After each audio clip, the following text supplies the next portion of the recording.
류 선생의 구속사 천국열차, 유도순 목사님의 신구약 성경 파노라마를 낭독하는 시간입니다. 지금은 로마서 파노라마 쉬운 7번째 시간. 단락은 로마서 5장 12절에서 21절. 단락 주제 죄와 은혜와 율법이 들어옴. 첫째 단원 12절에서 14절 죄가 들어옴. 57번째 로마서 소제목은 한 사람으로 말미암아 9절, 5장 12절에서 14절. 이러므로 한 사람으로 말미암아 죄가 세상에 들어오고 죄로 말미암아 사망이 왔나니 이와 같이 모든 사람이 죄를 지었으므로 사망이 모든 사람에게 이르렀느니라. 죄가 율법이 있기 전에도 세상에 있었으나 율법이 없을 때에는 죄를 죄로 여기지 아니하느니라. 그러나 아담으로부터 모세까지 아담의 범죄와 같은 죄를 짓지 아니한 자들 위에도 사망이 왕노릇하였나니 아담은 오실 자의 표상이라. 12절부터는 새로운 주제를 다루고 있습니다. 그렇다고 해서 이제까지 말씀한 것과 관련이 없는 것은 아닙니다. 왜냐하면 12절은 이러므로라는 접속사로 시작하고 있기 때문입니다. 이 이러므로는 앞에서 말씀한 두 가지와 결부가 되고 있는데, 기어 첫째는 인류가 어찌하여 연약, 죄인, 원수된 상태에 처하게 되었는가와 6절에서 10절, 니은 둘째는 이런 상태에 있는 자들이 어떻게 해서 하나님께 의롭다함을 얻고 화목하게 되었는가 하는 점입니다. 디귿 사도는 이제는 하나님의 의가 나타났다 하는 3장 21절 복음과 리을 모든 사람이 죄를 범하였음에 한 3장 23절 죄, 즉 죄와 은혜라는 두 가지 주제를 말씀해 온 셈입니다. 그러면 인류가 타락하게 된 죄, 사망, 원수됨은 누구로 말미암아 오게 되었으며 이에 대해 은혜, 의롭다함, 구원은 누구로 말미암아 왔는가를 대조해서 말씀하려는 것입니다. 그러므로 12절에서 21절까지는 로마서에 있어서 또 하나의 중추적인 문단입니다. 1. 이러므로 한 사람으로 말미암아 죄가 세상에 들어오고 죄로 말미암아 사망이 왔나니 합니다. 12절 상반절. 기어 먼저 본 문단의 12절에서 21절의 본문단의 전체적인 구조를 파악하는 것이 중요합니다. 도표에 표시된 대로 세 단원으로 나누어 파악함이 이해에 도움이 되는데, 첫째 단원에서는 한 사람으로 말미암아 세상에 죄가 들어오고 하고 12절 죄가 들어옵니다.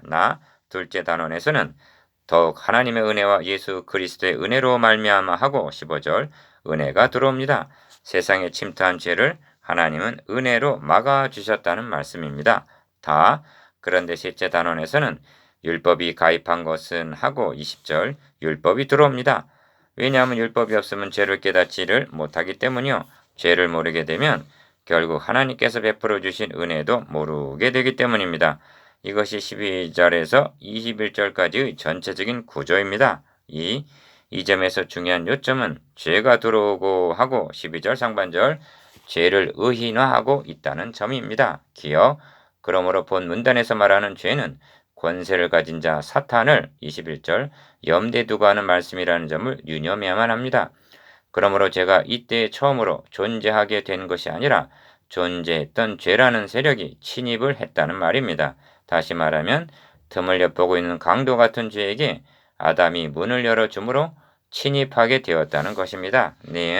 그러므로 하나님께서 죄를 대항하도록 들어오게 한 은혜도 은혜와 진리는 예수 그리스도로 말미암아 온 것이라 한 그리스도를 가리킵니다. 요한복음 1장 17절 그런데 죄의 세력은 퍼지나 은혜의 권세는 더욱 넘친다는 것입니다.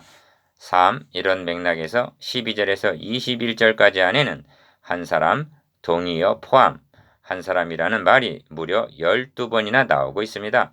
이는 대표를 나타내는 말인데 첫 대표자인 아담의 범죄와 새로운 대표자가 되시는 그리스도의 은혜를 대조해서 말씀하려는 것입니다. 기억 15절을 보십시오.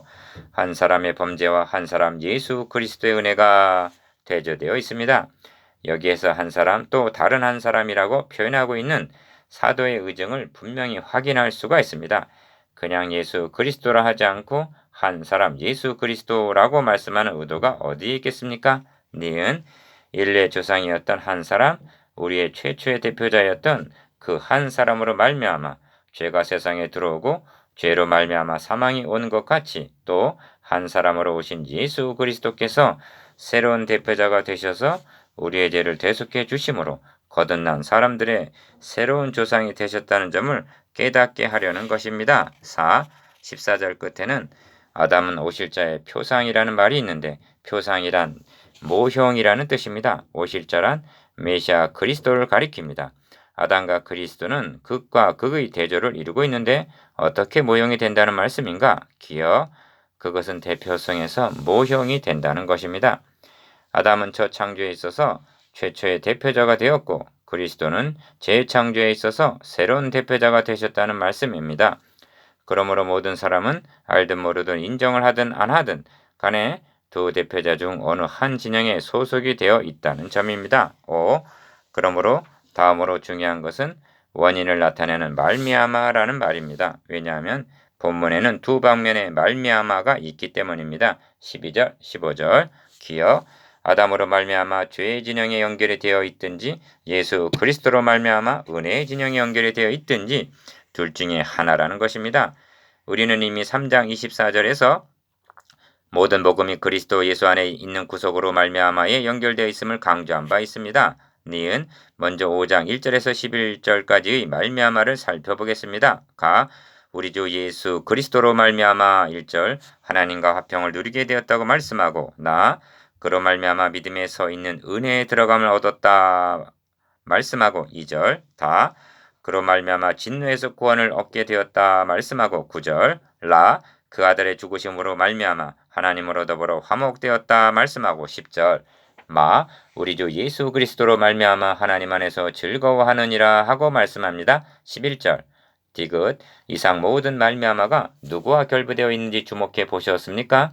우리는 아무나 하고 말미암아로 접속이 되어서는 아니 됩니다. 오직 예수 그리스도에게만 말미암아로 연결이 되어 있어야만 구원을 얻게 되기 때문입니다. 주님과의 말미암아가 끊어지게 되면 너희는 그리스도에게서 끊어지고 은혜에서 떨어진 자로다가 되는 것입니다. 갈라디아서 5장 4절 6 다음은 12절에서 21절까지 말미암아를 살펴보겠는데 두 방면으로 연결이 되어 있는 것을 보게 됩니다. 모든 사람은 두 말미암아 중 어느 하나와 연결이 되어 있는 것입니다. 기억 12절에서는 한 사람으로 말미암아 세상에 죄가 들어오고 죄로 말미암아 사망이 왔나니 합니다. 그렇습니다. 인류의 타락은 이 한 사람으로 말미암은 것입니다. 구원이 예수 그리스도로 말미암아 왔듯이 죄와 사망은 이 한 사람으로 말미암아 온 것입니다. 이 한 사람이 누구입니까? 아담입니다. 니은 그렇다면 사도는 왜 아담으로 말미암아 죄가 세상에 들어오고 이렇게 말씀하지 않고 한 사람으로 말미암아 죄가 세상에 들어오고 하고 말씀하는 것일까요? 이것은 아주 의도적으로 그렇게 한 것입니다. 7. 왜냐하면 사도는 지금 인류의 두 대표성을 강조하려는 것입니다. 우리가 전에는 아담으로 말미암아 죄와 사망 아래 있었듯이 이제는 예수 그리스도로 말미암아 은혜 아래 있음을 보여주려는 것입니다. 기어 사도가 아담으로 말미암아 죄가 세상에 들어오고 하고 말했다면 혹자는 생각하기를 그것은 아담이 죄를 범한 것이지 나와는 상관이 없다고 여기는지 모릅니다. 그러나 한 사람이라고 아담에게 대표성을 부여했을 때에는 누구도 피할 수가 없게 되는 것입니다. 니은 여러분은 어느 말미암아에 연결되어 있습니까? 가족들과 친척들, 친구와 이웃들은 어느 말미암아에 연결되어 있습니까? 이를 생각한다면 감사하게도 될 것입니다만 바울처럼 애통하게도 될 것입니다. 여러분이 예수 그리스도로 말미암아 연결되어 있다면 구원은 보장되어 있는 것이며 그리스도의 형상으로 영화되어 영원토록 그분과 함께 있게 될 것입니다. 이것이 한 사람으로 말미암아라고 말씀하는 의미입니다. 묵상해 봅시다. 1. 아담의 범죄는 어떤 성격의 범죄였습니까? 2. 두 말미암아는 누구와 누구를 가리킵니까? 3. 아담이 어떤 점에서 그리스도의 모형, 표상이 됩니까?